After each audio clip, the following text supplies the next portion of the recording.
Okay, good. Okay.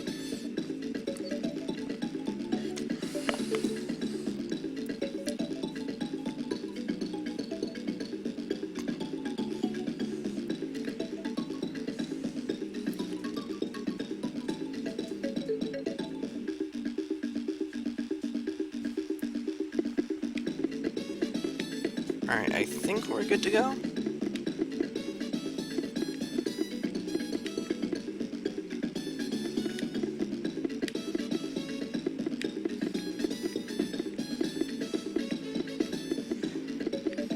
There we go. Okay. Hello, everybody. Sorry for the delay. Couple technical issues, but we should be good to go. My name is DemonBattler. I am joined with MadMark22. Hello everyone, how's everyone doing? So I hope you're enjoying the marathon so far. So this is going to be the all points. This is going to be it's a 90% and 103%, but it's a pretty fun category. So whenever you're ready, Demon. Right.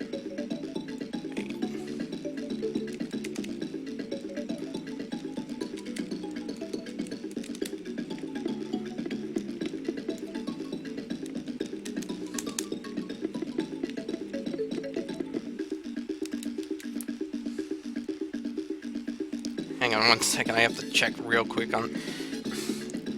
For some reason, my brain is forgetting what I have to punch in for the cheat code. I like to trigger the cheat code start.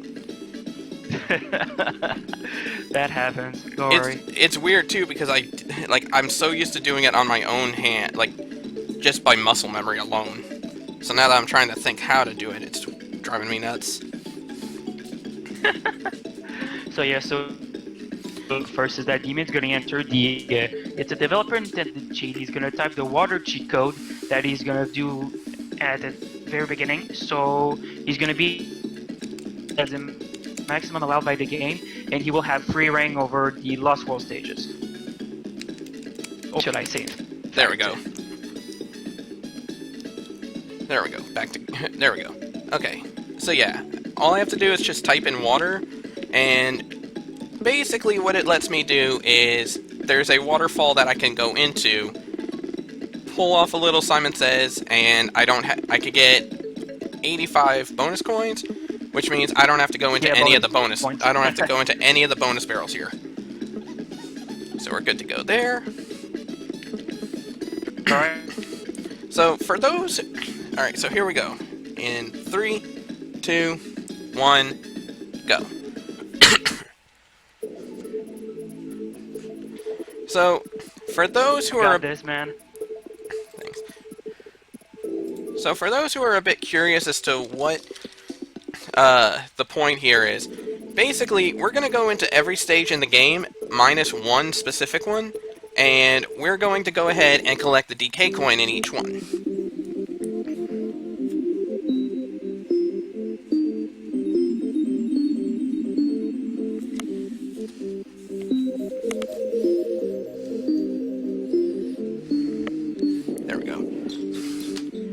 I always keep a notepad with me for the very start there, just so that way I can make sure I got it, because if you screw up right there and don't succeed in it, then you have to actually restart entirely. You can't get back into the waterfall.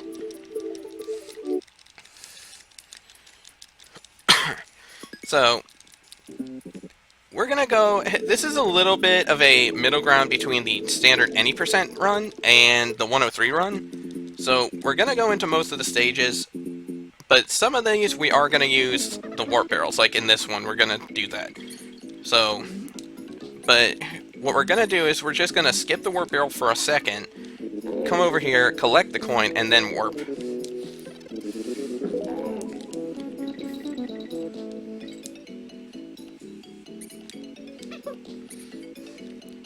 Oh. Forgot to jump.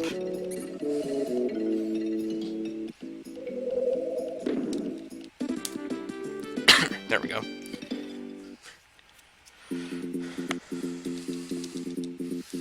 Now, this is Doorstop Dash.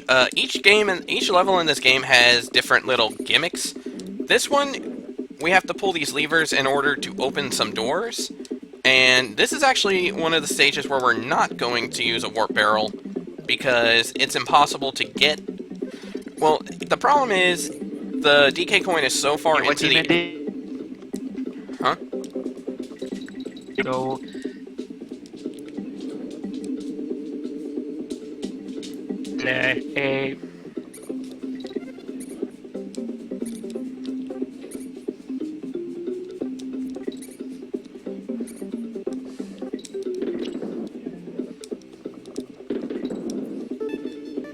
So, but he's this. gonna, Oh, sorry.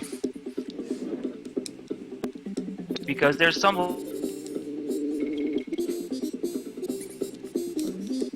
I'll go get the coin. Get.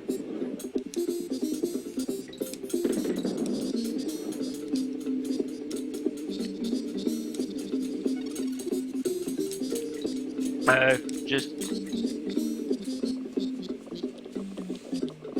particular that he's not good.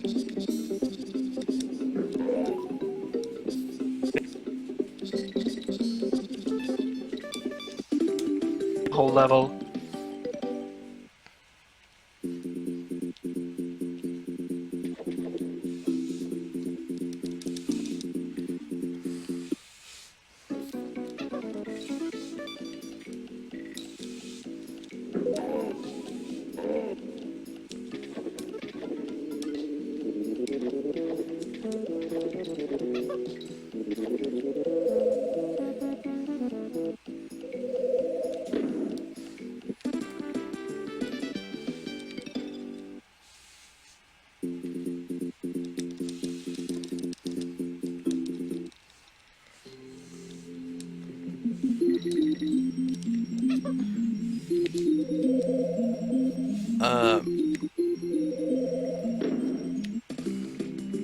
I think my fellow commentator might have disappeared.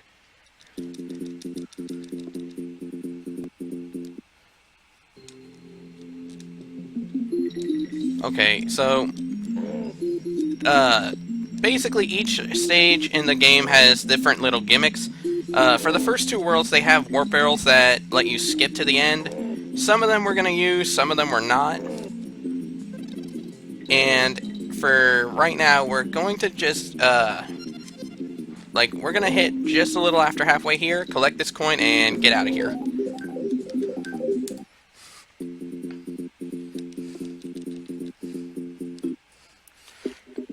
So, alright, so next up we're in Murky Mill. We're going to take over another warp, and we're going to go ahead and re-enter.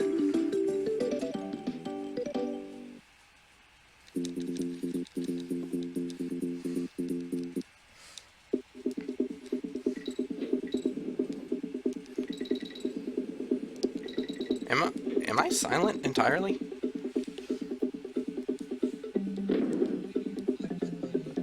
Okay. Yeah, it looks like might have some issues with my commentator. Well, okay, so what we're going to do, in this level, we turn into Ellie, the elephant, who is afraid of mice when she can see them in the light, so we're going to hit them in the dark to avoid getting attacked. Like that. Oops.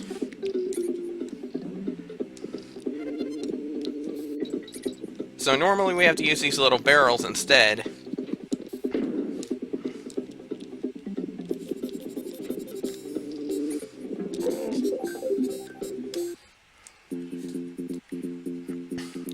Okay, so now we're going to go into the first bonus, the first boss, Belcha. There's actually an interesting little soft lock here that I'm going to try not to trigger, because if it happens, then I'm going to have to take a death and start over in this level, and I really don't want to have to do that.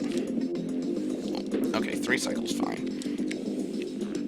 You can normally do this in 2 cycle. If you miss one of the bugs like I just did, then it turns into a 3 cycle.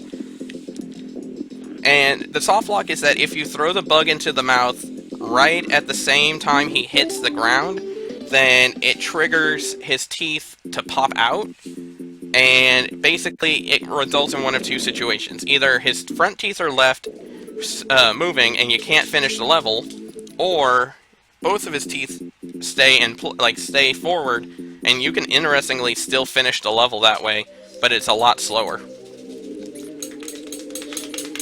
So now we're moving on into Crumblewood Forest.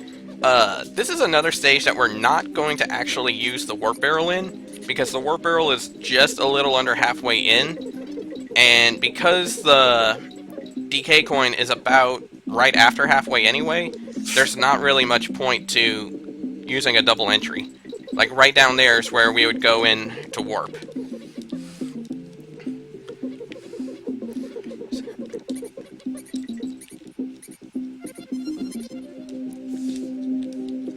And as a good way to keep track of whether or not you've collected the DK coin in each stage, there's a little gold pennant that shows up once you finish the level if you've collected the DK coin.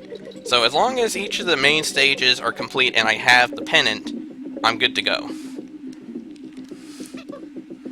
Now some of these stages have their DK coins a little bit out of the way. Like this one's a bit out of there that, unless you kind of goof around and search inside the stage, you probably won't find it very often, or very easily.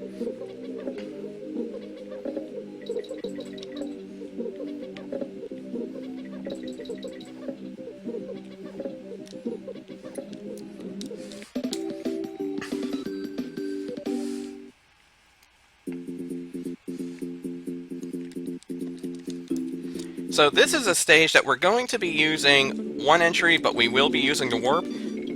Normally you're supposed to race against a group, you're supposed to race against a bear's time for here, and finish in less than a minute 15 seconds, and you're being chased by a bunch of red bees that you can't do anything about to really stop them from hurting you.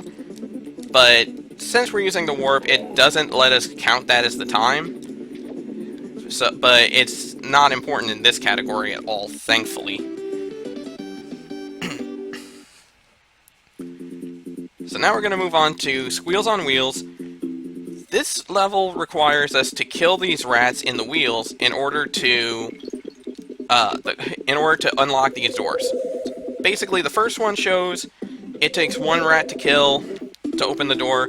The second one takes a good, I want to say it's like 6 or 7 to get to the door to open, which leads to the halfway. And then beyond that, we don't actually have to kill anymore since we're warping.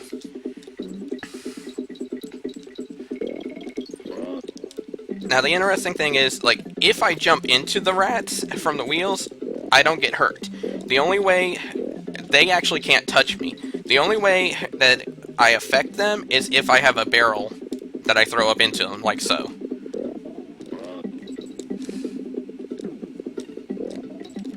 Oh, I actually made that jump. So this one's a little out of the way because there's a bonus up here, but even though I don't need to hit the bonus, I still have to go collect that rat. And this is the last rat we actually have to kill for this category, in this, at least in this level.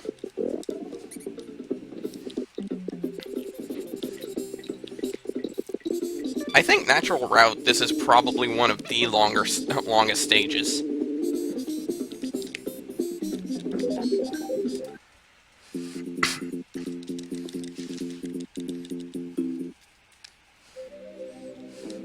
So, now we're in Spring and Spiders. The whole gimmick for this stage is that these spiders are on platforms that we use, and they jump up. Some of them in specific patterns, some of them automatic, some of them we have to actually jump onto in order to get them to jump around. Like, these yellow ones will jump on their own accord, but there's a pink spider in a moment that we're about to see that those require us to actually land on them. Demon, I be fine now. Oh, you're okay? Really? Alright. So, right there we just had one of the pink spiders that will only jump when we land on their platforms. Some of them are helpful, some of them will try to kill you. Like, there's one right after the halfway that if you jump on it, it actually sends you straight into a red bee, and it's basically just a it's basically just a fake out. This one right here. Do not jump on that one unless you want to take a hit. And in another example of out of the way, we have to throw ourselves like that in order to collect the coin. There we go. There's been a few of these that definitely took a few tries as a kid trying to figure out where they were. Alright, so now 2-5. Bob, escape on that one, or? Yes. Yeah, because the DK coin is before the halfway, so it's actually faster just to warp and then re-enter.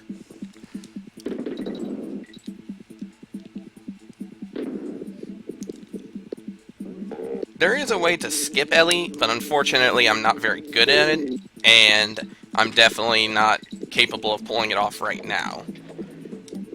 So there are a couple pools of water here that we can jump into to avoid the little Nibbler down here, but he's definitely dangerous. Like, if you land in there and he gets you, he'll bite you. So there are some areas that you have to be very careful with. To do, there are two methods. Do one through on the bolt to, Okay. and there's been a new. I believe it was a bear. So now. Okay, so this is Eric. Carefully in that. Basically, we just have to hit him 4 times with barrels and we're good to go. Oh. I was a little bit low, too low when I threw that one. There's 3. And yeah, I fell way too low on that one. So, the idea is usually to skip these sections right here, where he spits this poison, because it's, obviously it's slow. This not that you for.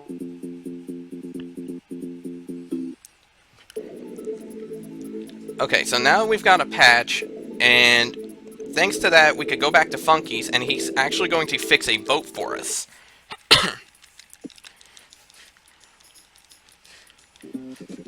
So, basically, now we can actually get a hovercraft, which is going to let us cross over these rocks, because the motorboat can't cross over the rocks without... Well, I guess the idea is they can't do it without breaking the boat. The hovercraft can go right over it without a problem, though. So now we're going to go into Mechanos, which is the mechanical/factory levels. However, the hovercraft's a little bit annoying.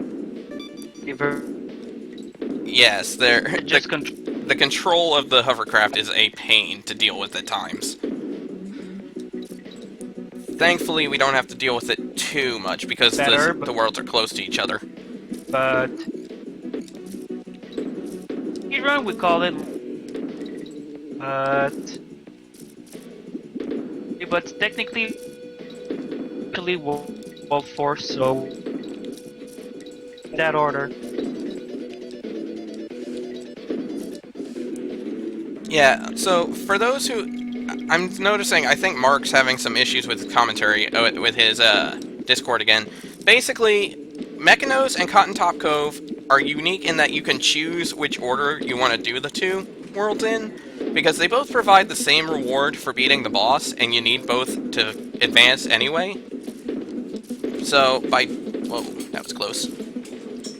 Basically, speedrunners tend to use Mechanos first, because Mechanos is harder a little bit. So, we usually do this for the sake of, if something goes wrong, we save a little time when we reset.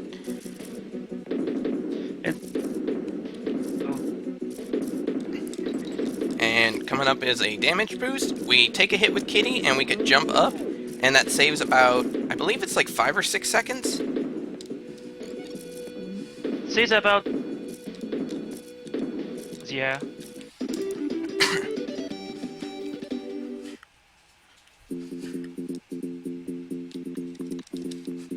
So this is going to be... Now, the downside to Mechanos is this is what a lot of runners call auto-scroller alley.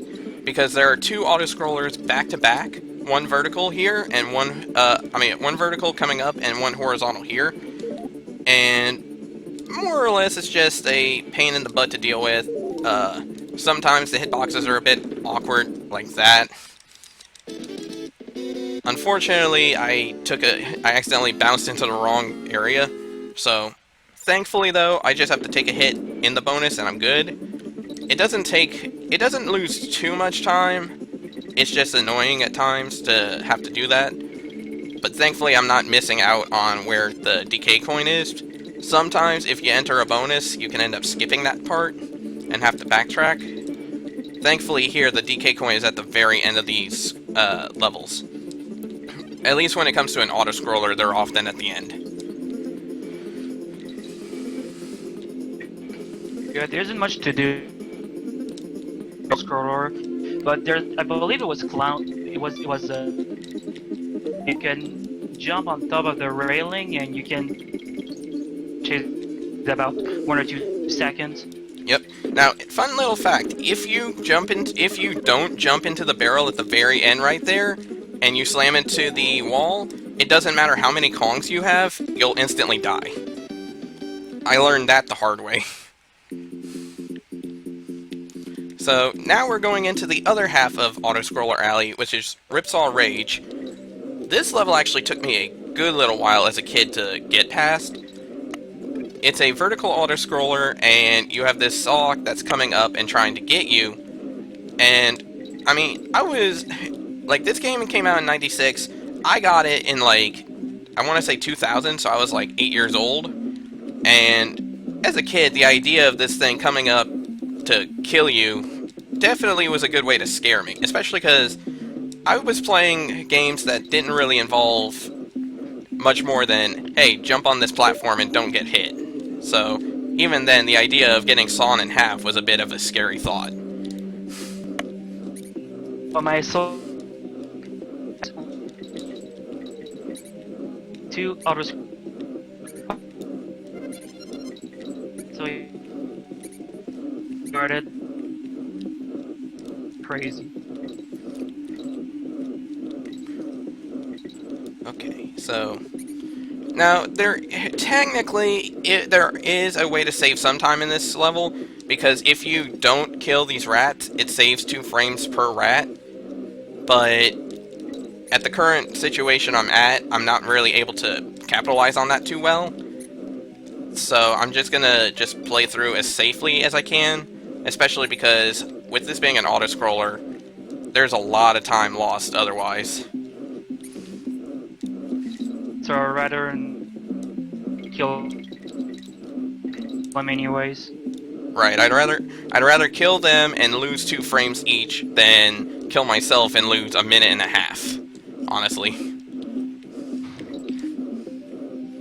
Game, you get to save the frames and save the animals, dude.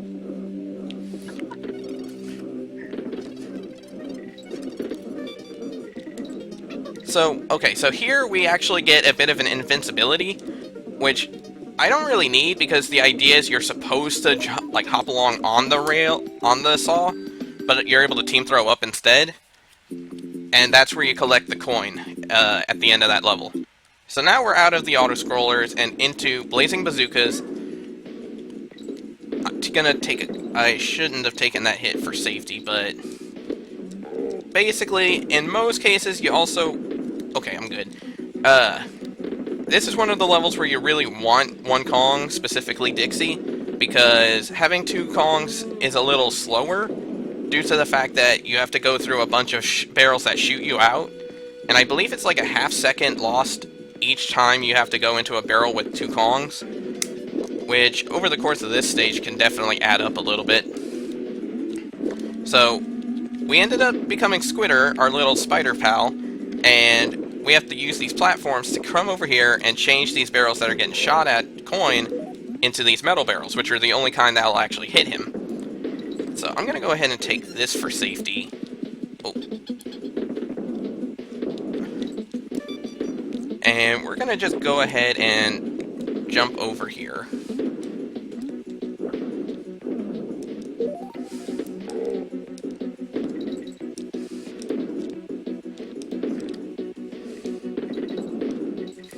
Yes, so every stage except for one specific boss fight. Well, okay, let me rephrase that. Every main stage here carries a DK coin. All the boss fights don't, except for the very last one, which is the end point of this game's category. And that's actually the reason why we end up skipping a boss later on down the road. Because not only does it not carry a DK coin, so it's kind of pointless to our situation, but it also triggers the game's credits, which in and of itself is about a minute long to deal with, and it's kind of unnecessary. So what we do is we go into that world, finish all the stages except for that boss, and then we just backtrack into the to go into the final world. So now we're into Logi Labyrinth. The gimmick to this stage is that this game has some kind of gas going in this pipeline, and basically it slows our actions down to about half speed. So any mistake we typically make gets double in terms of time loss, but it does help a little bit to make it a bit easier to make some of these jumps. And thankfully, as long as Dixie's in the lead, we can use her hover to help save us a little bit. Yeah? Lower, and that's it.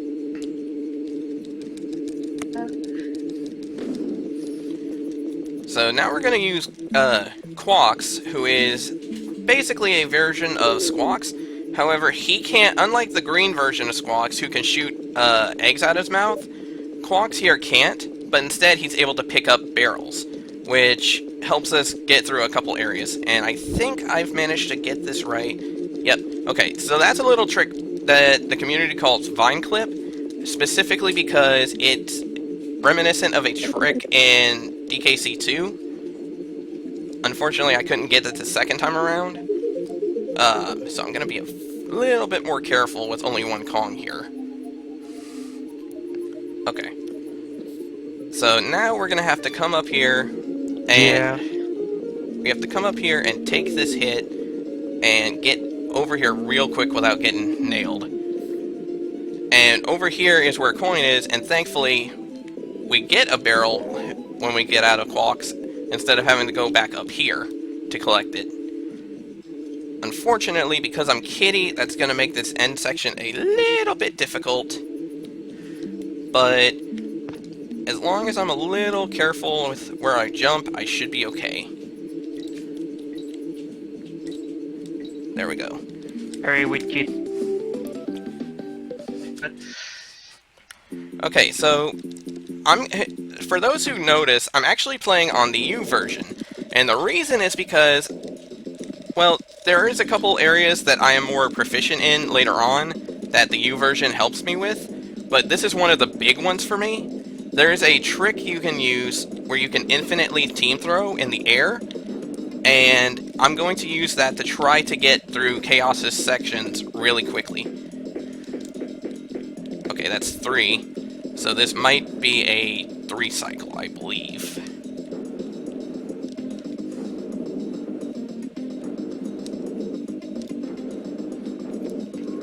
So by teaming up and hovering in the air while hitting him, we're able to skip a number of different cycles. Oh, okay, so this is going to be a 3 cycle then. Unfortunately, I missed the last hit. You can actually do 1 cycle, it is possible. It is fairly difficult though, unless you are very adept at it. There we go. So normally you're supposed to go through six separate cycles, 3 while he's got his helmet on, another one where it's just his head, and then the other 2 are going to have this helmet shoot lasers at you. Now we're out of there, and we actually have a ski. We need another ski, which we'll get from the next world, and that'll let us get into the very next boat, which will let us cross waterfalls.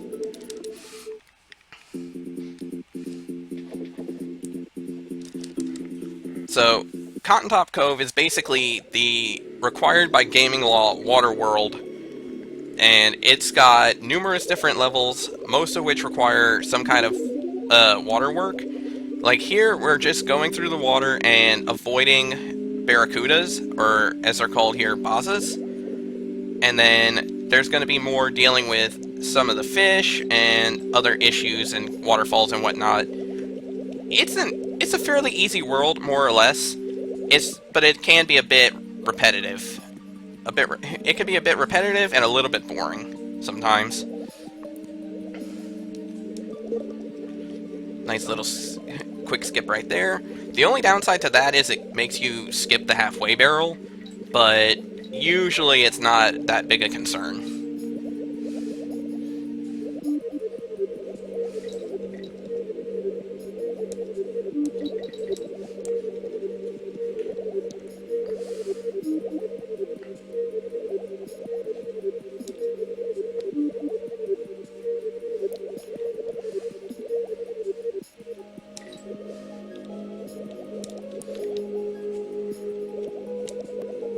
So we just have to hover a little bit in the water to keep from hitting the bosses on the way down.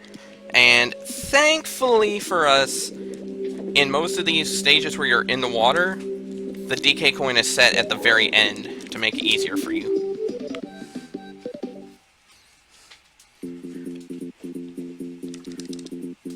So now we're on to Rocket Barrel Ride. Basically, all we have to do is just ride some of these different barrels to shoot up the waterfalls, and once again the DK coin is right at the end, so there isn't a whole lot to look into in this category. There is a slight change from the U version compared to the Japanese version, so I'll have to keep that in mind. Right here we take a quick damage boost that lets us skip a cycle. And we're going to take a second damage boost in a little bit once we get past the halfway.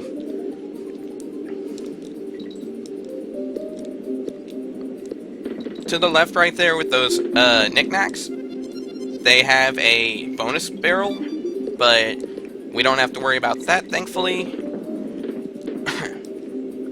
So now we're about to hit the next damage boost. Take it right here, jump into this next cycle.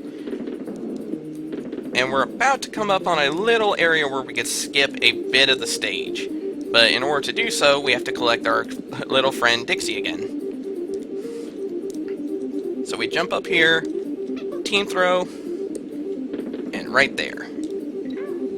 And this is where we have the difference between the versions, because in the Japanese version here, the B will be flying down when you land up there, so you take an automatic hit. In the U version, that doesn't happen, so you have to lose Kitty early on before that point yourself.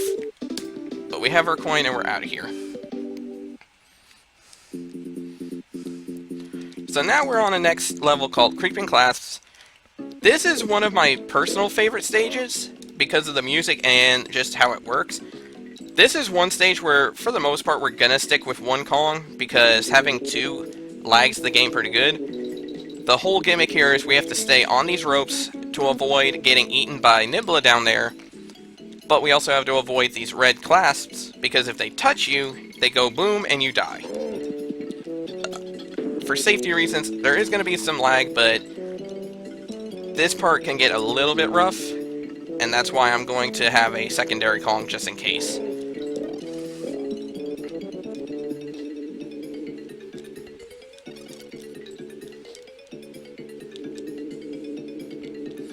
See, this is where you can see the slowdown because of that extra Kong. I believe if you do it optimally on this stage with one Kong, you can save upwards of like 5 seconds.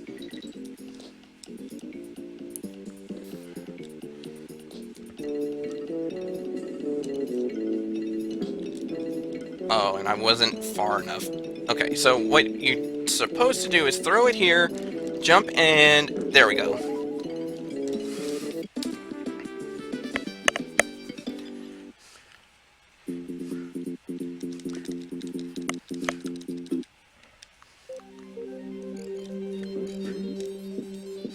So here we have these little barrels called tracker barrels, and they're very convenient because whenever you land in them and fire out, the barrel will actually follow your path. So, barring some complete mistake on your part, it's almost impossible to actually fall off once you have that barrel started. Also, don't forget that. So, okay, so unfortunately, this is one of the stages where we have to have Ellie. Most of the other non-completion categories can skip Ellie. The problem is, once we get to the point where Ellie despawns, she becomes the barrel we need for coin. So unfortunately, we have to take her through this. Okay, managed to take those pretty easily. Now there is a single... This is actually one of the only times where a mechanic is useful here. This is... You can hit the R button while it's Ellie, and normally what it does is let you shoot water. But if you're shooting out of a barrel like this and hit the R button, it actually kills your height, so you can actually go under those bees and not take a hit, which is very nice. And it's one of the only areas in the game where that's actually useful. Now, we have to be very careful with that one, because this is one of those cases where you only get one shot at getting the DK coin, and if you mess it up, you have to either go through the level again, or kill yourself and try again.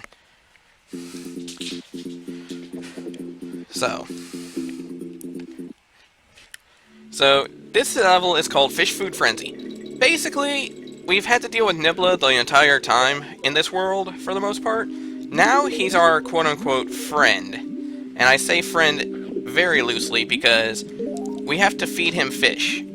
Right now he's this happy little blue. If after a little while he doesn't eat anything, or if he eats a urchin, he turns into... He actually changes color.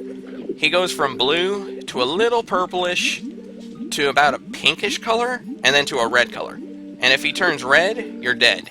Because he'll eat a Kong, and if you only have one Kong, you're gone.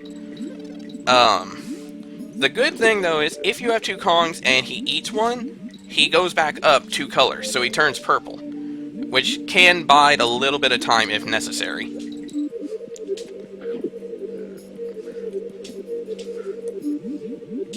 Let's see. And once again, this is a good example of the DK coin being at the very end of the level, because it'd be practically impossible to... Oh. It's pretty much impossible to actually throw a barrel while swimming in water like this. So, they end up just putting him in a little cave at the end of the level. Which, unfortunately, because how the method works to get the coin in this level, we're not able to actually show off a interesting little quirk here.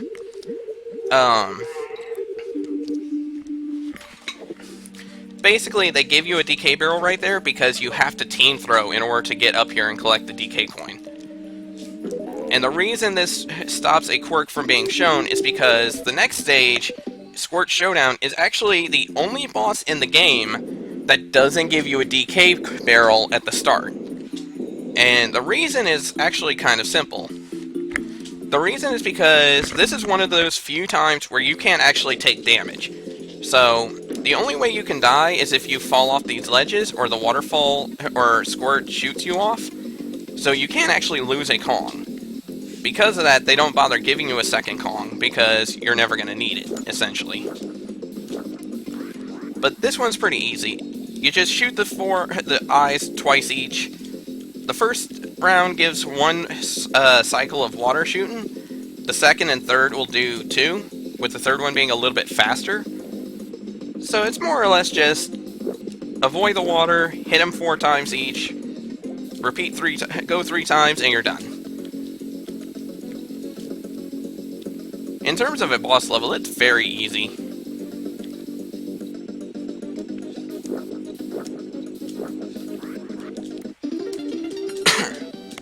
So now we have 2 skis.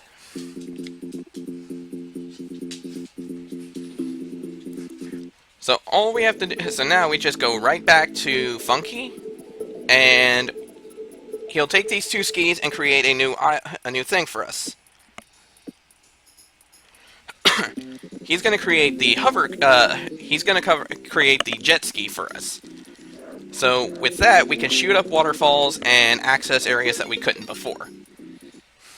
So now we're going to go into the next, we're going into K3, which is basically a giant ice/mountain level, mountain world.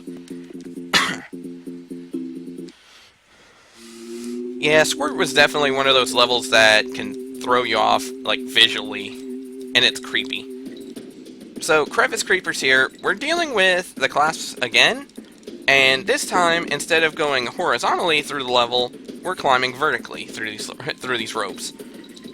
Generally, you want to use Dixie because she's faster on these ropes, but the only reason I'm using Kitty right now is because he's actually easier to use to collect the DK coin right here.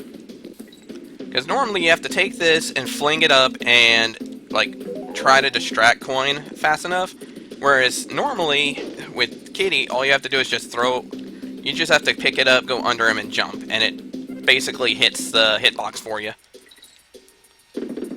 But now that that's handled, we're just going to switch to Dixie and basically speed through the rest of this level.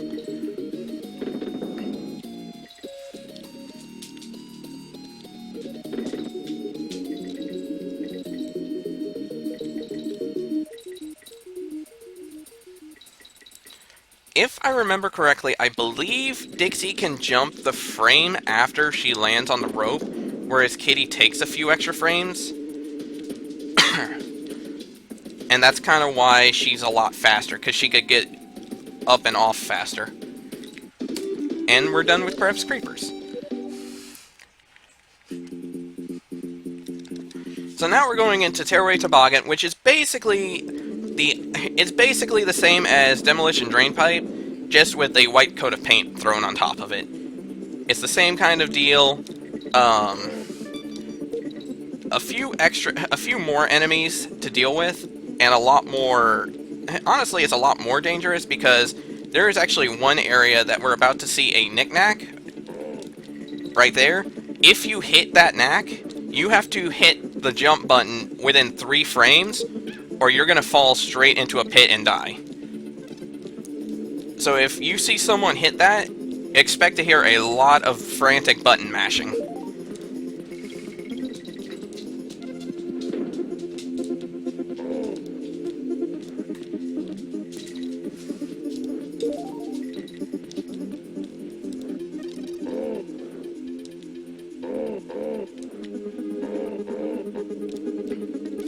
And conveniently, once again, the DK coin is placed right at the end of the level, so there isn't really much you have to do in terms of searching.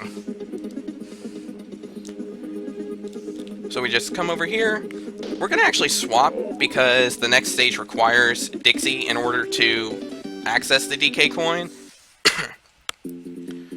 So now we're going to go up to Barrel Drop Bounce. This is quote-unquote this is considered by some to have the hardest jump in the game, and there's actually a very cool little trick in this game, in this level, that saves a fair amount of time because it lets you skip about a third of the stage. So, first you have to collect the DK coin right here. It's actually fairly simplistic, thankfully. So now we're going to jump up here, jump. Oh. Oop! And I accidentally went straight down. Okay, that's fine, though. There's always going to be a few mistakes here and there. Thankfully, it doesn't really lose too much time. The good thing is, if you die after collecting the DK coin, you actually keep the DK coin. So you don't have to actually go and do it again. So we're going to jump up here, team throw, and actually throw Dixie up. It lets us skip about a quarter of the stage right there. And right here is actually the quote-unquote hardest jump in the game. But it's just a quick 4 jump. It's not that hard. And we're going to team throw again right up here. And this is where we can save a good amount of time. So, let's see. By team throwing, and I think that's good. Yep. That actually lets you cut about a third of the stage, and it saves a good amount of time.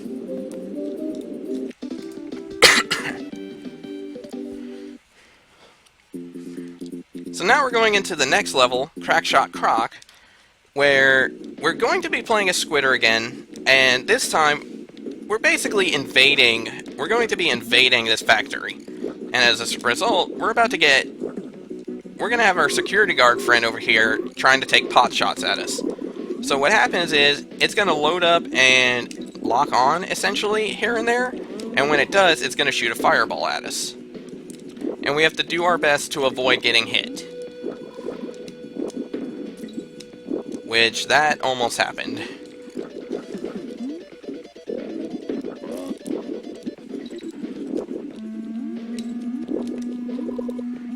For those that are familiar with DKC2, this level is more or less the equivalent of Web Woods, except it's a little bit easier because for a lot of it, there is solid ground to land on for the most part. And the other good thing about it too is also the fact that, at least for the most part, you can see what you're about to get. Like, there isn't a whole lot here in comparison. Sometimes my R button does not like to cooperate.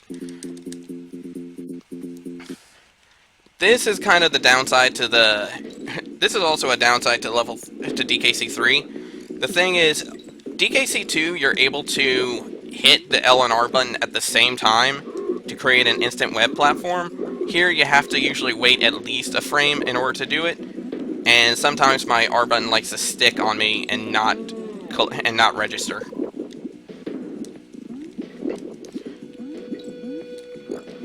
Thankfully, once again though, it doesn't hurt as badly just because of the fact that, well, it doesn't hurt. It's not as bad just because of the fact that it's still not that difficult to deal with to get back. It's just the fact that it can be a bit stressful when you know, like, the controller itself is messing with you.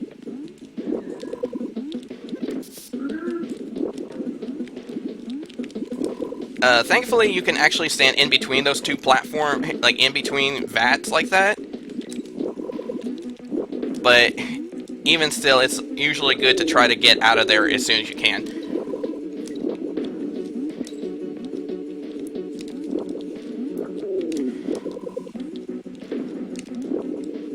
Come on, R button.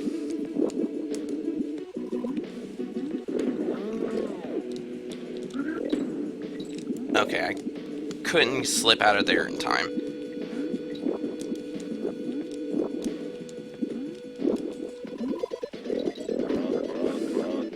So we're gonna actually take a quick little damage boost here to get through this part faster.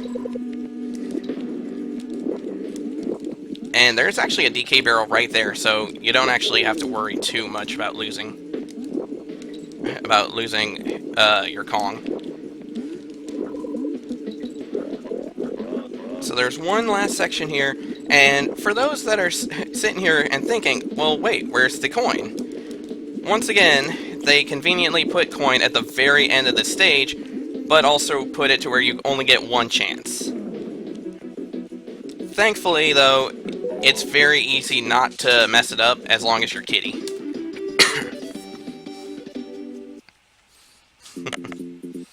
So now we're going into Lemguin Lunge. This level is another case where you normally want only one Kong, so I'm going to lose Kitty here.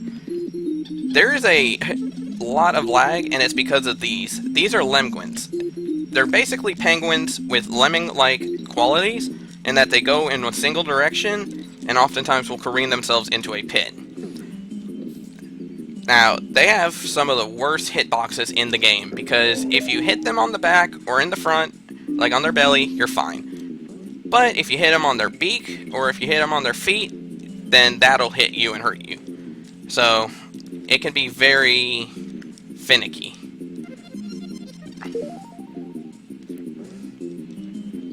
That said, it's very nice also because if you... yes?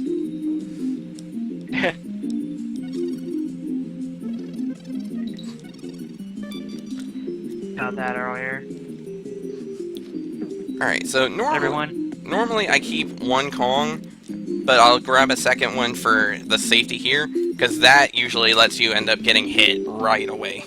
Like, right at the very end, and it's a pain. Now, I mentioned earlier how I play on U for this version. It unfortunately has a problem here, because this is Bleak's house. In the U version, you have to fight Bleak through the snowball fight. It takes about a minute and 15 seconds or so. It's a bit of a pain, because of how the throwing mechanic works. It's a bit awkward sometimes. In the Japanese version, there's actually a method to where you can take a death, and if you pause on the perfect frame, it actually will let you skip the fight entirely. So best case scenario, you end up finishing the fight essentially in only like 15 seconds. The reason it doesn't work on U is because the Japanese version lets you pause after you die, whereas the U version doesn't. And that's what you have to do in order to get the trick to work. So, for the most part, it kind of saves. It means that, like, the Japanese version is a little bit faster, but the U version, depending on what other strats you do, can be a little bit more consistent. Like, for me, it helps more because of a certain detail in the last world. There's a level that helps. So, we're out of Bleak's house, we're out of World 5, so we only have 3 more worlds left to go. So, Buzzer Barrage here, this is a stage that's going to have us play as Quawks for the majority of the level. Now, unlike other stages where we play as the Animal Buddy and they stick coin at the end, he's actually somewhere close to the halfway point. So we're going to actually have to use Quawks' little abilities in order to actually get the coin. So, now, what you're supposed to do is pick up these barrels and hit the green bees. But honestly, whoever playtested this game back in '96, I'm pretty sure was a bit drunk or something, because a lot of these areas you can outright just slip right on through, and somehow they never detected that. They never caught that. So this level is basically a mishmash of skipping areas like that, taking damage boosts to skip through certain areas, and for the most part, it's just, like, honestly, whoever did the quality control here probably ended up getting demoted after this one. Oh, and that was a bad hit. So unfortunately, I'm gonna have to take this a little bit slower, because normally you could fly right above here, but I'm a bit paranoid sometimes, so... Oh, and... there we go. See, normally you're supposed to take a damage boost right here in order to get up and through. Oh, oh.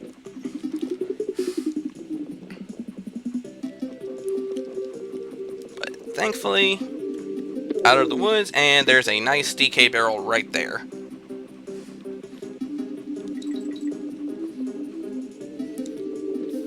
This one you can slip through also. It's a little tougher because it's very close. We take a quick damage boost here. Take a hit. Damage boost. And there's actually a secret DK barrel right there. Take another hit. Alright. And we're done.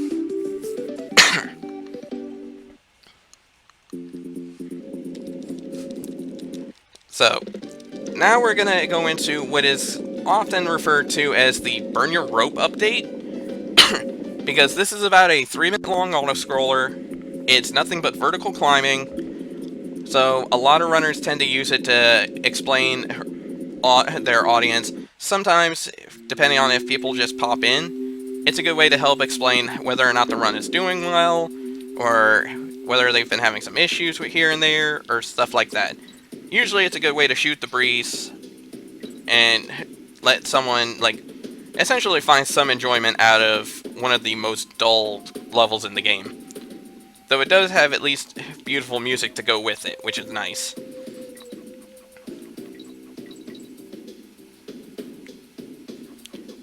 So basically the whole shtick here is we have to climb these ropes that are on fire, we have to avoid these copters, we have to avoid the bees, and we have to try to keep climbing because if we touch the flame, we get hit.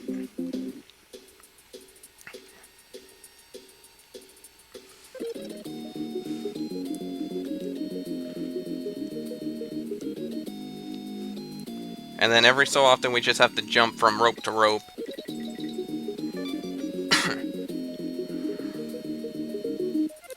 So that's the halfway. There are a couple areas that let you skip small portions just for fun, and collect, in some cases, collect bear coins. That little section used to be part of the 103 route for this level, back before we changed it to where we would collect all the coins before this area. Because between that spot and right here, you usually could collect like 3 or 4 bear coins, and a lot of times it would be a good backup area to work with if you need it more. But now it's just for lulz. It doesn't really lose you any time though, which is nice, because let's be honest, it's fun to have something to do aside from standing here doing nothing. So there's another copter. It kind of tricks you a little bit because it puts up these 2 in a row, and then it drops one right on your head. So it kind of expects you to expect them to keep coming in the same direction, and basically try to nail you on one. And then, once again, very conveniently, the coin is right at the top up here at the very end. You don't actually see him, but this little platform leads to him. You just take the barrel, throw it, and he's right in there. And just for those that are curious, yes, the flame that dropped down, if you jump and that flame hits you, it'll still knock out your Kong. I have had that happen to me before, where I've jumped at the wrong time and that thing would fall down and kill me.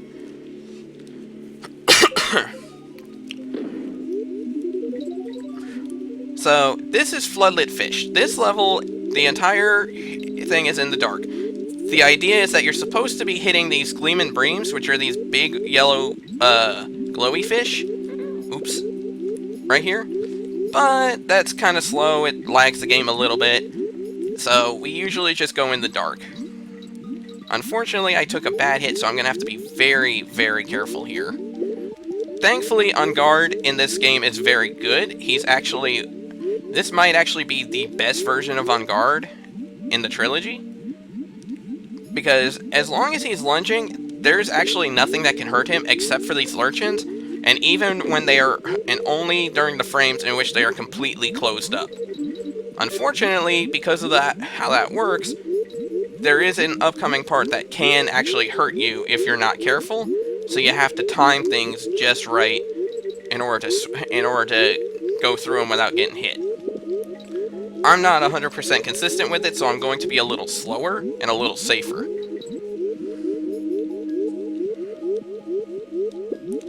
There's one. So there's a section of right here where you have to go through 3 of these pairs, 4 if you're going into the bonus. But once again, thankfully we do not need the bonus since we use the water code, so we don't have to deal with that last one. And down here is basically just a minefield of Lurchins, and you have to be very careful, especially if you have one Kong. Because depending on how the camera works, sometimes you could trigger the sign that pops you back, and if that happens and you're up there, you can get flung right into a Lurchin, and if you only have one Kong, then it'll kill you. So once again, coin is right at the end, very convenient, and we're out of there. So now we're into Pothole Panic, which is basically the equivalent of Animal Antics. Because you're supposed to use all the main animal buddies in this regard, in some way or other.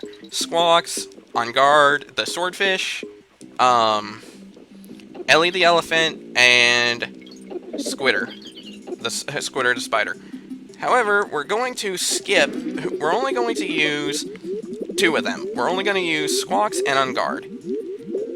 You can actually skip Squawks, but it's a fairly difficult trick, and if you get it wrong, you end up taking a hit, so you not only lose time from still having to collect squawks, but you also end up having to collect your Kong again. So we're gonna jump on guard down there, hit the halfway for safety. We're not gonna hit Ellie because we don't actually need her for this.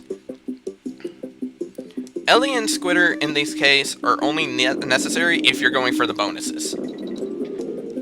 Otherwise, for this case, you could just jump in team throw in here.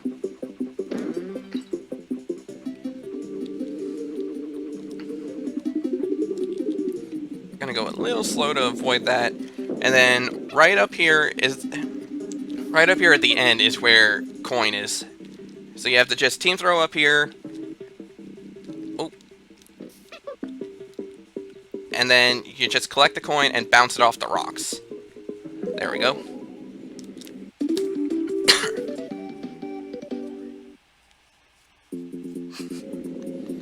Yeah, I'm really disappointed that Mark is having issues with his internet because he is very knowledgeable with the Donkey Kong games in general. So we're on to Ropey Rumpus. This is probably my favorite level just because of the color palette, but it's more of the same, just jumping in ropes, climbing, stuff like that. There is an interesting damage boost we're about to get right here, hopefully. Take it, jump, and we're good. There is a 2-1 jump that you can perform. It's a very difficult trick at the very beginning of the stage, and it does save a bit more time than this method, but it's definitely hard. So here we have to jump down here in order to hit the DK coin. This is probably one of the most well-hidden ones in the game. Like, no joke, playing this, it probably took me a good 3-4 years to find this thing. So we're going to jump up here.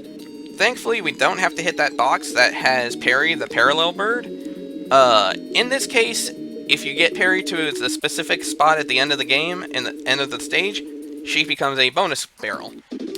Once again, we do not need that, so we are not going to bother with her. So now we're going into Barbos's barrier. This is one of the bosses that I'm not a huge fan of and I'm not very effective with. But, okay, so the first section isn't all that bad. It's just aiming timing the lurchins correctly. This part is the one I'm not very good at, because optimally you're supposed to go into Barbos and have these things just hit the barrier, hit her shields without them locking on. But I'm not very good with that, so I have to do this the slower method. Thankfully, it doesn't seem like it actually took me all that much extra time, though, which is nice. And then down here, we just take 3 cycles of essentially a spike cannon.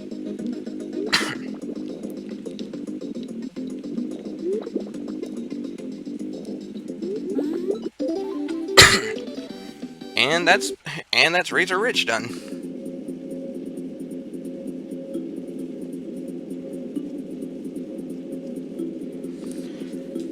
So, now we're going into what is called Chaos Core. This is, for those who do the any percent run, this is usually the last world they have to deal with. And it is definitely one of the more difficult worlds. So we're going into Conveyor Rope Clash. The gimmick of this level is basically in the title. These ropes are conveyor ropes. They send you across fairly quickly. In some cases, they can run you straight into an enemy. Once you hit the halfway barrel... Oh, I was supposed to jump right there. Once you hit the halfway barrel, they actually go against the grain. Like, they go the opposite direction. So you actually have to fight the ropes in a lot of cases.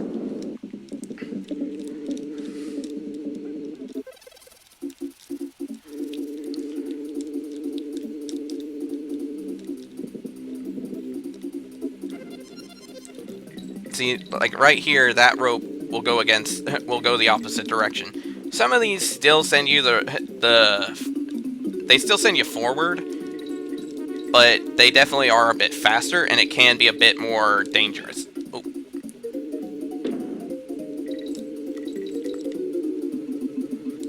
See, that one sends you back as well, so you have to hold right while timing yourself right.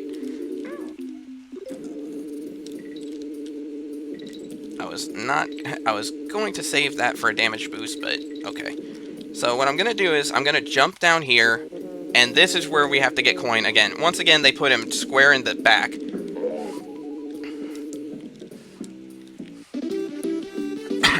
It honestly makes the stages a lot easier, admittedly, because of that. So now we're into Creepy Caverns.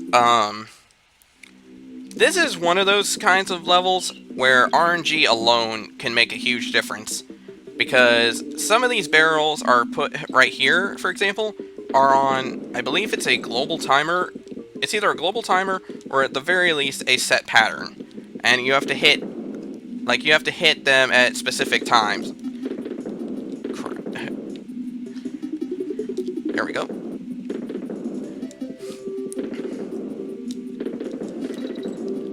And this is why I do not like emulator as much. So, depending on how the RNG goes, this level can end up going back and forth by, like, usually upwards of 30 seconds or so. And of course there are some of these barrels that are only meant to try to throw you into the bees, and it can definitely be dangerous. See, for these kind of shots, we're actually having some pretty good luck with them. They can actually aim the barrel directly into one of the red bees, so you have to make sure you time yourself correctly for that shot.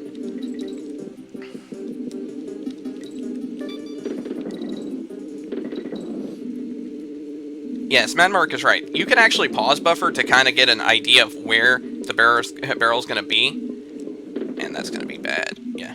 So this is one of the more difficult areas to get a DK coin, because you have to actually throw the barrel at the right time in order to get it. Oh, and I ended up landing in there just in time as well. That's nice.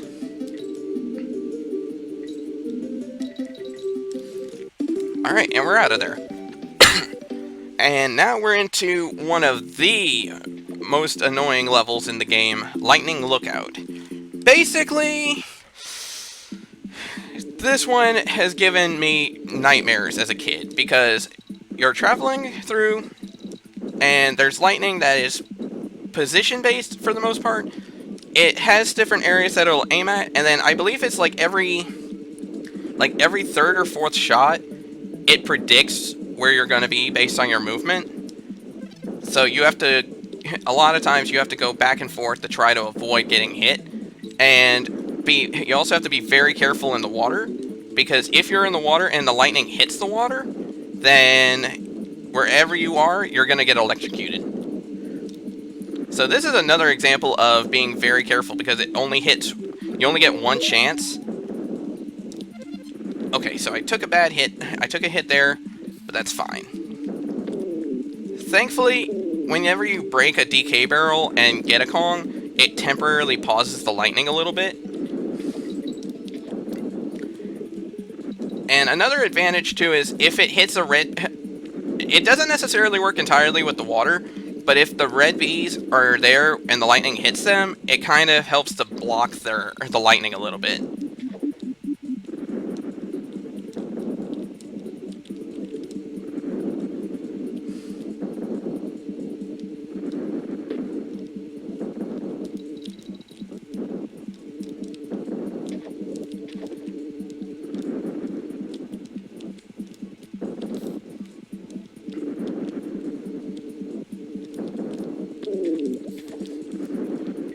Sorry that I'm a little silent. I'm a little quiet here.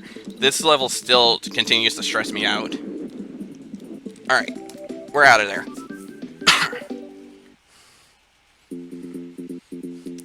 Okay, so now we're into Coindozer Clamber, and the running joke slash theory with this one is the coins are here. They aren't happy. They're not happy that we killed them. So the running joke is these are zombies, and they're back for revenge. Which, given the fact that K. Rool is kind of a mad scientist in this game, kind of makes a lot of sense.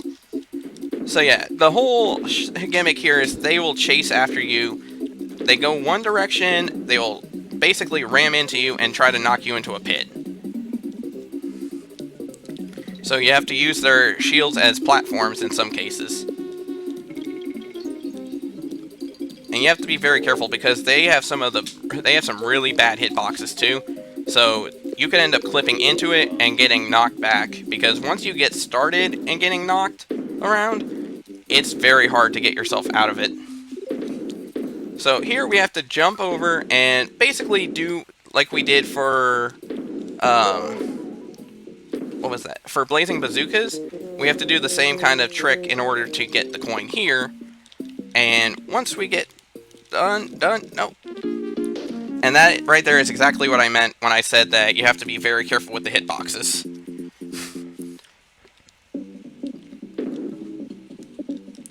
Because if you hit at just the wrong angle, that's enough to get you knocked over into the pit and take you out. That's also why Dixie is usually the better of the Kongs for this level, because you can use your hover in order to help set yourself up a little better.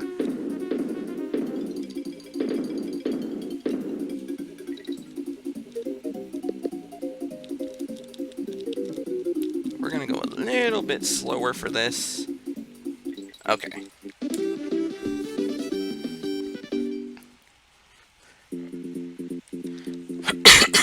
So now we're into Poisonous Pipeline. This level, for those of you who remember DKC2 with the poison, with the purple gas that K. Rool would fire out of his musket, or even those that play Earthbound and remember the mushroomization effect, this is the same thing. Your left and right are reversed.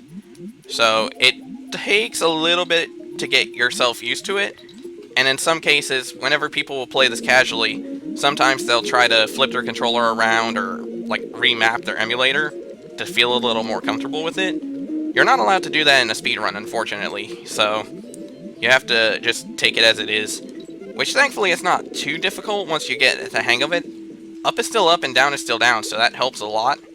The only real issue is the fact that there is a lot more enemies around, so you do have to be a lot more careful where you're going.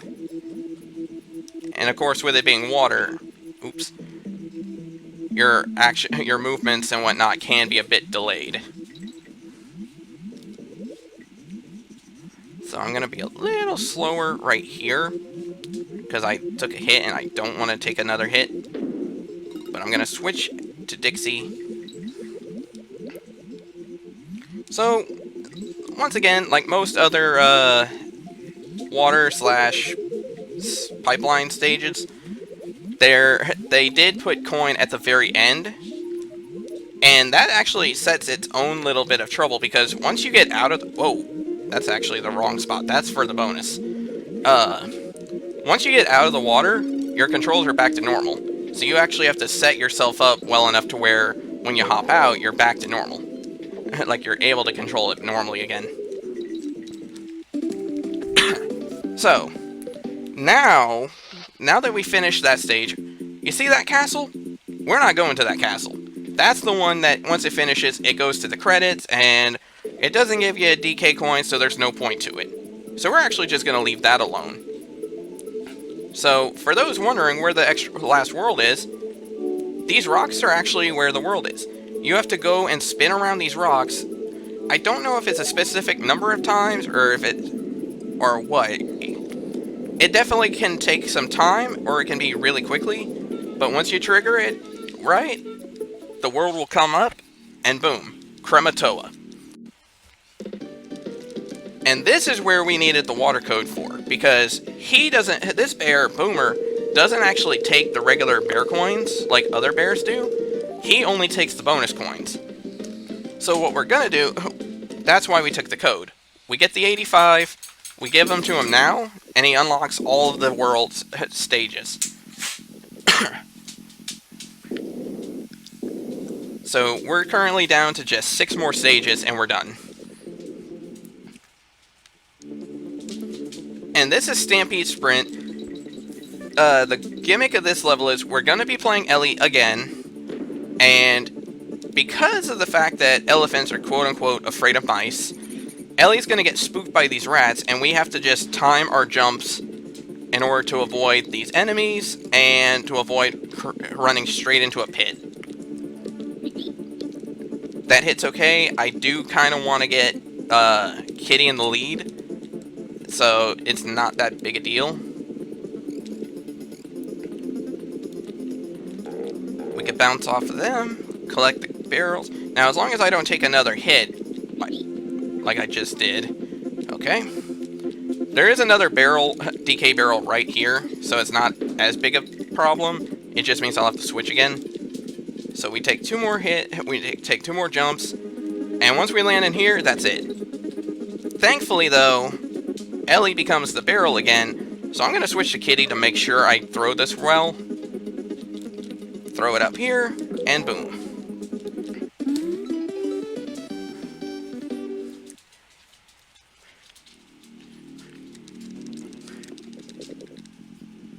So this is Crisscross Cliffs. There is a newer strat for this level.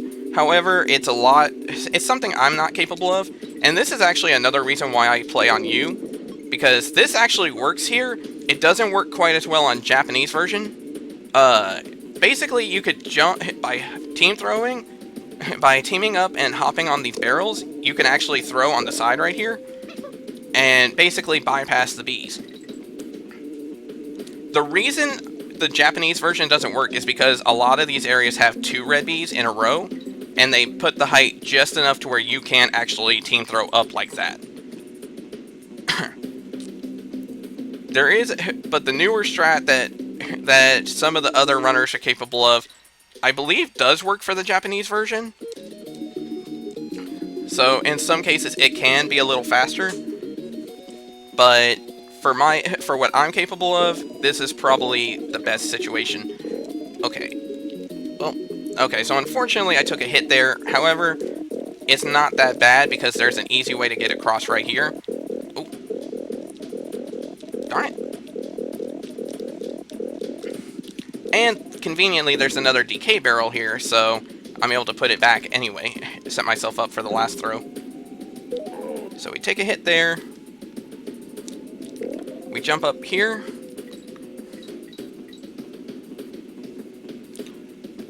Now this is going to be the last throw, and it's actually the hardest of the 4. Because there are 4 main throws here. This is the toughest one because it's a lot tighter of a throw. And that was not what I meant to do. Basically, you're supposed to go to the left right at the perfect time and throw. Unfortunately, I didn't go far enough left. So unfortunately, I lost Dixie on that. And I have to do the slower route here. But we got the coin and we're out, so that's fine. So now we're into Tyrant Twin Tussle. For those who are a bit curious about what those 2 running guys were in Stampede Sprint, these guys are known as Cuff and Clout. Admittedly, they're not the smartest in the shed. They're not the smartest out there, but what they lack in brain power, they make up for in power and brute force. So they can jump, they can run. Unfortunately, thankfully though, we can kill them with Squitter. But they can be a bit of a problem otherwise. And I was not meant to take that hit. Oh well. Unfortunately, we need Squitter for this section because up here is where the DK coin is. And here we actually have to use these webs as platforms to get coin hit by the barrel.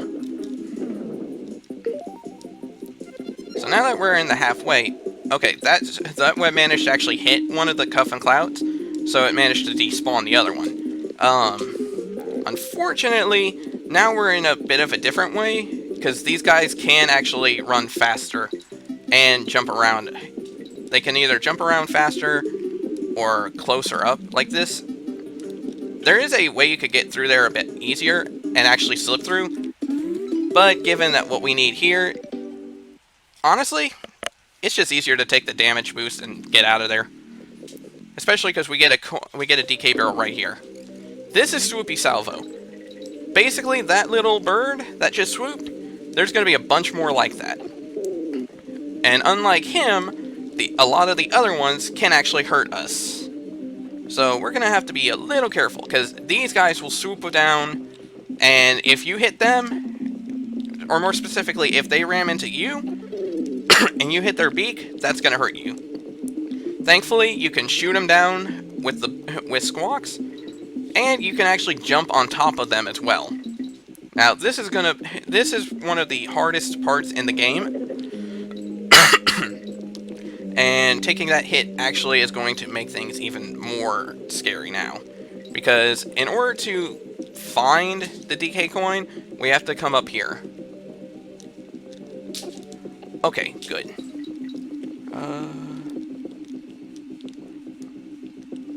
Okay, we're out of the woods there.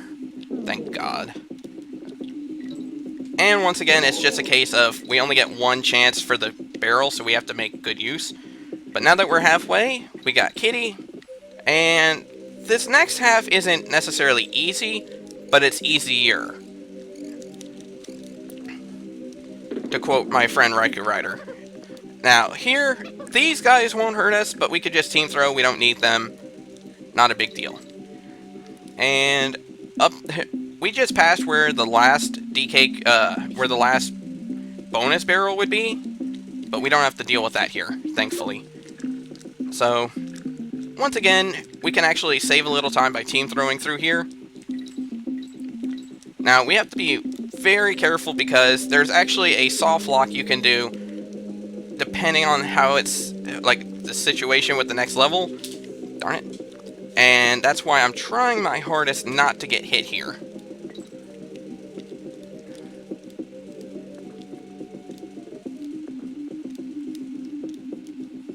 There we go. Basically, the reason is because we need Kitty in the lead here for this next level.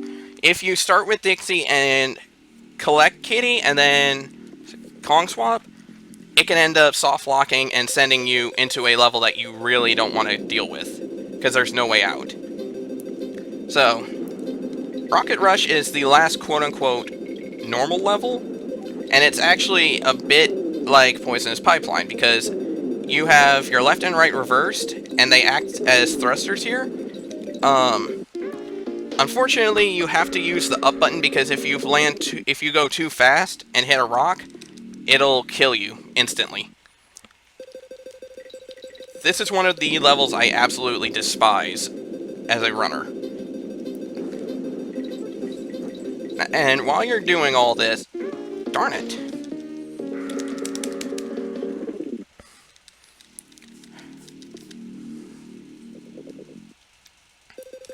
So, in addition to making sure you're going the right directions to avoid slamming into anything necessarily, you also have to collect fuel.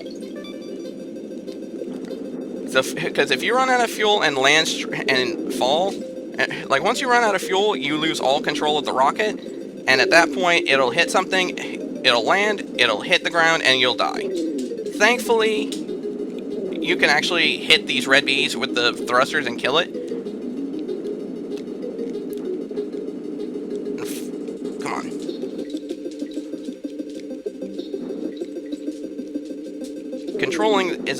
Controlling this rocket can be trouble.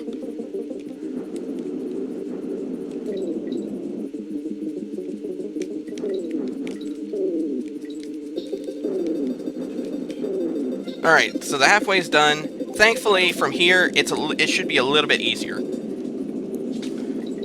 For me, the ascent back up is usually a lot easier to manage. Now, the thing you have to keep in mind, though, is you can't bonk. Like that crap.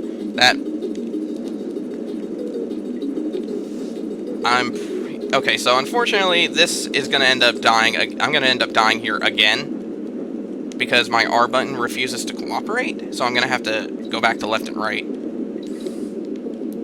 Basically, if you bonk once, you're more or less fine. If you bonk twice, then you're dead.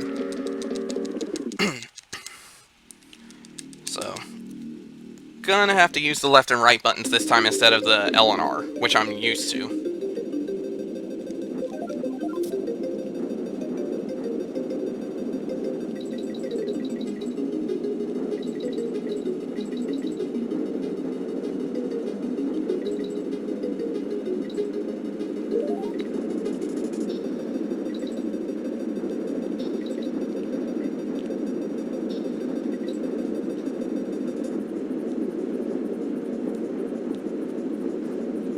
Darn it.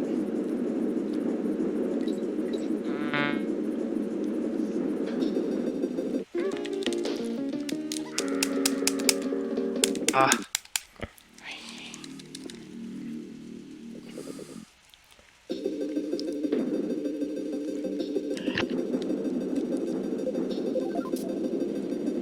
Once we get out of here, it'll be a lot easier. Like, the last level is way easier compared to this.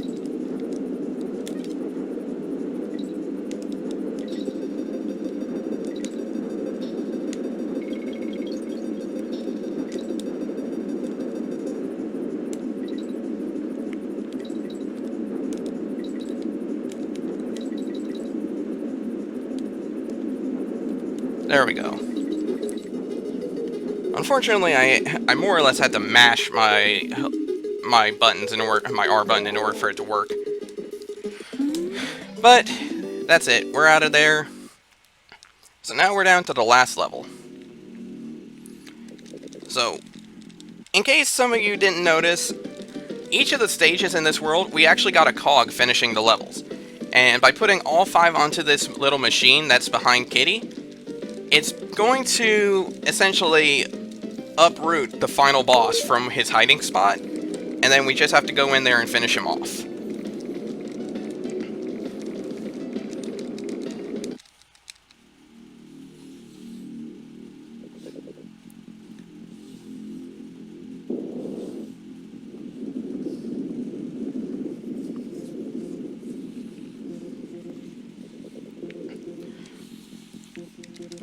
Yes, interestingly enough, DKC3 actually came out about 2 months after the Nintendo 64 came out. So this was one of the last Super Nintendo games that was made.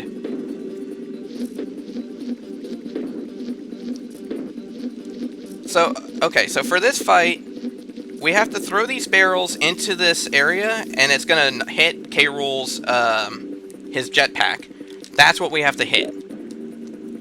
So once we hit him a few times here, he goes back up, and we just have to avoid the lightning, we avoid the fireballs, and after a few more rounds, that's gonna be it. So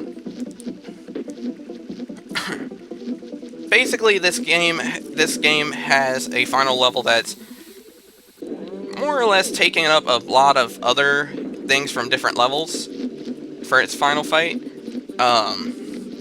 But honestly, personally, I find it a lot easier than the first K. Rool fight in the game, which is the one that we skipped.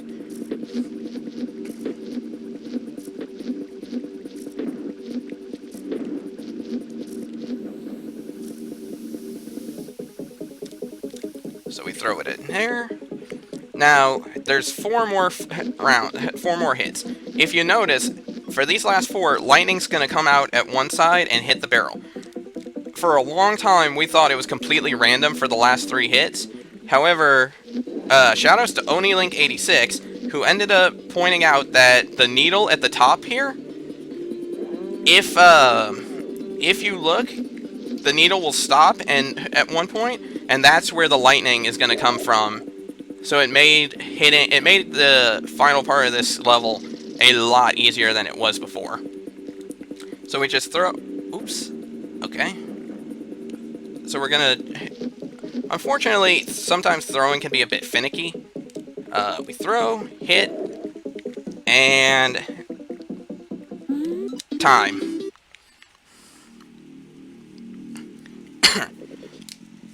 Unfortunately, due to how this whole situation worked out, there isn't really much fanfare to go with it, but it does at least there is a way to help confirm whether or not you've got all the coins. Once you finish here, you could just go into Funkies, and assuming you collected all the DK coins, then you actually get access to a new boat.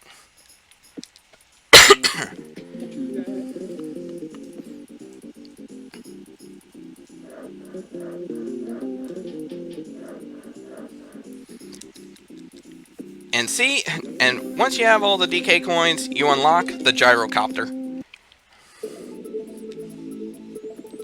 And basically all it does is it lets you fly around, hit a few areas that are secret for banana caves and whatnot, and that's pretty much all there is to it right there.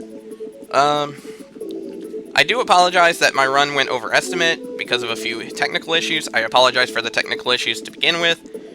Hopefully, though, I hope that this, as well as the other showcases, get some of you interested in playing Donkey Kong Country 3 and the others in the series, because they're very good for platformers. So, and as some of you had mentioned, the graphics on them, even for a Super Nintendo game, are very impressive in some regards. But I believe that's everything. So, thank you guys for watching and enjoy the next run.